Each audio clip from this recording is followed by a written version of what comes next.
ओम नमः शिवाय। आस्था सागर YouTube channel में आपका स्वागत है। रुद्र संहिता के तृतीय खंड यानी पार्वती खंड के 21वां अध्याय में पार्वती की तपस्या के बारे में आज हम वर्णन सुनेंगे। ब्रह्मा जी बोले, हे देवर्षि नारद, जब तुम पंचाक्षर मंत्र का उपदेश देकर उनके घर से चले आए तो देवी पार्वती मन ही मन बहुत प्रसन्न हुई, क्योंकि उन्हें महादेव जी को पति रूप में प्राप्त करने का साधन मिल गया था। वे जान गई थी कि त्रिलोकीनाथ भगवान शिव को सिर्फ उनकी तपस्या करके ही जीता जा सकता है। तब मन ही मन तपस्या करने का निश्चय करके पार्वती अपने पिता हिमराज और माता मैना से बोली कि मैं शिवजी की तपस्या करना चाहती हूँ। तप के द्वारा ही मेरे शरीर, स्वरूप, जन्म एवं वंश आदि की कृतकृत्यता होगी, इसलिए आप मुझे तप करने की आज्ञा प्रदान करें।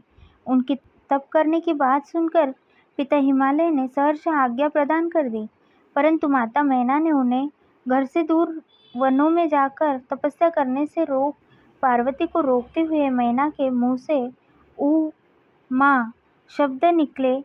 तभी से उनका नाम उमा हो गया। पार्वती के हट के सामने मैना कुछ न कर सकी।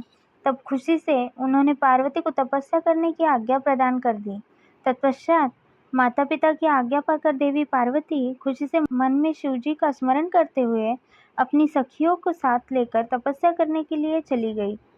रास्ते में पार्वती ने सुंदर वस्त्रों को त्याग दिया तथा वल्कल और मृगचर्म को धारण कर लिया।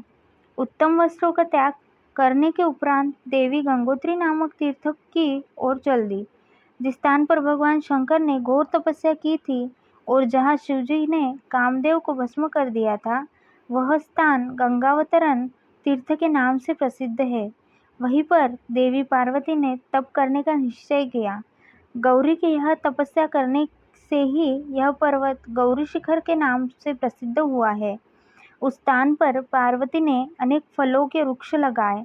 तत्पश्चात पृथ्वी को शुद्ध करके वेदी बनाकर अपनी इंद्रियों को वश में करके मन को एकाग्र कर कठिन तपस्या करनी आरंभ कर दी। ऐसी तपस्या ऋषि मुनियों के लिए भी दुष्कर थी। भयंकर गर्मी के दिनों में पार्वती अपने चारों ओर अग्नि जलाकर बीच में बैठकर ओम नमः शिवाय का जाप करती थी। वर्षा ऋतु में वे किसी चट्टान पर अथवा वेदी पर बैठकर निरंतर जलधारा से भीगती हुई शांत भाव से मंत्र जपती रही थी। सर्दियों में भी बिना कुछ खाए ठंडे जल में बैठकर पंचाक्षर मंत्र का जाप करती थी। कभी कभी तो वे पूरी रात बर्फ की चट्टान पर बैठकर ध्यान करती थी। सब कुछ भूलकर वे भगवान शिव के ध्यान में मग्न होकर उनका ध्यान करती रहती थी। समय मिलने पर अपने द्वारा लगाए गए वृक्षों को पानी देती थी। शुद्ध हृदय वाली पार्वती आंधी तूफान, कड़ाके की सर्दी, मूसलाधार वर्षा तथा तेज धूप की परवाह किए बगैर निरंतर मनोवांछित फलों के दाता भगवान शिव का ध्यान करती रहती थी। उन पर अनेक प्रकार के कष्ट आए, परंतु उनका मन शिवजी के चरणों में ही लगा रहा। तपस्या के पहले वर्ष में उन्होंने केवल फलाहार किया, दूसरे वर्ष में केवल पेड़ के पत्तों को ही खाती थी। इस प्रकार तपस्या करते करते अनेकों वर्ष बीतते गए। देवी पार्वती ने सब कुछ खाना पीना छोड़ दिया था। अब वे केवल निराहार रहकर ही शिवजी की आराधना करती थी। तब भोजन हेतु पर्ण का भी त्याग कर देने के कारण देवताओं ने उन्हें अपर्णा नाम दिया। तत्पश्चात देवी पार्वती एक पैर पर खड़ी होकर ओम नमः शिवाय का जाप करने लगी। उनके शरीर पर वल्कल वस्त्र थे तथा मस्तक पर जटाएं थी। इस प्रकार उस तपोवन में भगवान शिव की तपस्या करते करते 3000 वर्ष बीत गए। 3000 वर्ष बीत जाने पर देवी पार्वती को चिंता सताने लगी कि वे सोचने लगी कि क्या इस समय महादेव जी यह नहीं जानते कि मैं उनके लिए ही तपस्या कर रही हूँ? फिर क्या कारण है कि वे अभी तक मेरे पास नहीं आए? वेदों की महिमा तो यही कहती है कि भगवान शंकर सर्वज्ञ, सर्वात्मा, सब कुछ जानने वाले, सभी ऐश्वर्यों को प्रदान करने वाले, सबके मन की बातों को सुनने वाले, मनोवांछित वस्तु प्रदान करने वालों तथा समस्त दुखों को दूर करने वाले हैं। तब क्यों वे अपनी कृपा दृष्टि मुझ दीन को कृतार्थ नहीं करते? मैंने अपनी सभी इच्छाओं और मनोकामनाओं को त्याग कर अपना ध्यान भगवान शिव में लगाया है। भगवान, यदि मैंने पंचाक्षर मंत्र का भक्तिपूर्वक जाप किया तो महादेव जी आप मुझ पर प्रसन्न हो।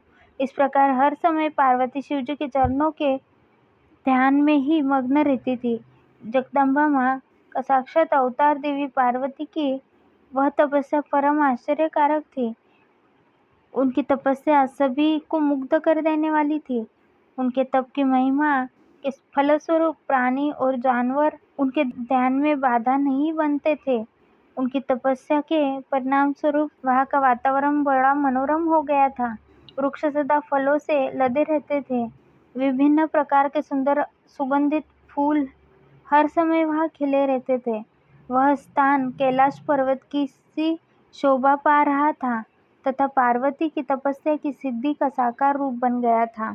अध्याय 21वां समाप्त। ओम नमः शिवाय।